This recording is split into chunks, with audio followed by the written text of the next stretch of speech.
Bonjour à tous et bienvenue dans cette nouvelle vidéo. Aujourd'hui, je vous donnerai des conseils pour acquérir du vocabulaire d'une manière facile et amusante. Comme vous le savez déjà, tous les étudiants de langue étrangère savent l'importance d'apprendre du vocabulaire au moment où nous voulons communiquer nos idées. Puisqu'apprendre de nouveaux mots augmentera notre confiance dans une conversation, dans la rédaction d'un texte et nous permettra de mieux comprendre la langue soit de manière écrite ou orale. Cependant, l'apprentissage du vocabulaire, c'est un processus complexe qui implique la mémorisation des mots, dont l'accès à la mémoire dépendra des relations et connexions que nous établissons dans notre cerveau.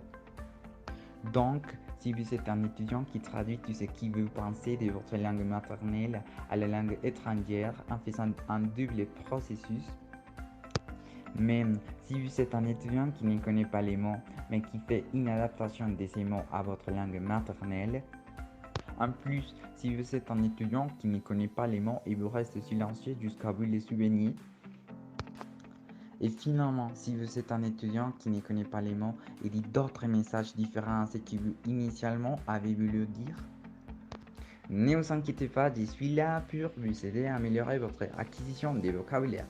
Alors, à continuation, je vous donnerai des conseils afin que vous puissiez concevoir un moyen pour accéder à votre mémoire plus rapidement, sans effort ou sans avoir besoin d'utiliser la traduction de votre langue maternelle à langue étrangère. Bon, je proposerai 6 stratégies. La première, c'est l'association avec des images. Cette stratégie est utilisée fréquemment parmi les étudiants de langue étrangère et consiste à associer un mot avec une image spécifique. La deuxième stratégie, c'est l'association avec des sons. Le but de cette stratégie est d'établir un lien mental entre les mots et la manière dont il est prononcé.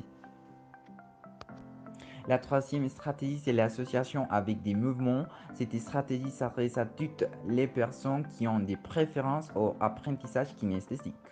Elle consiste à faire un lien entre les mots et les mouvements qu'ils représentent. De cette manière, vous pourrez utiliser le langage corporel dans la mesure où vous communiquez vos idées. Quatrième stratégie, c'est l'association avec les sons du toucher. L'objectif sera d'établir une connexion entre les nouveaux mots et les contacts des choses réelles. Dans ce sens, vous pourrez associer des sensations avec les nouveaux vocabulaires. La cinquième stratégie, c'est l'association avec des histoires. Dans ce cas, la présentation des vocabulaires à travers les histoires permet la formation des liens entre les événements et un vocabulaire spécifique. Et finalement, la sixième stratégie, c'est l'association avec autres mots qui à la fois a été divisée en 3 sous-stratégies. Pour commencer, je parlerai de l'association selon catégorie. Elle consiste à regrouper les mots en catégories. Par exemple, une possible catégorie peut être la famille et une des mots qui compose cette catégorie peut être la mère ou le père ou tous les différents membres de la famille.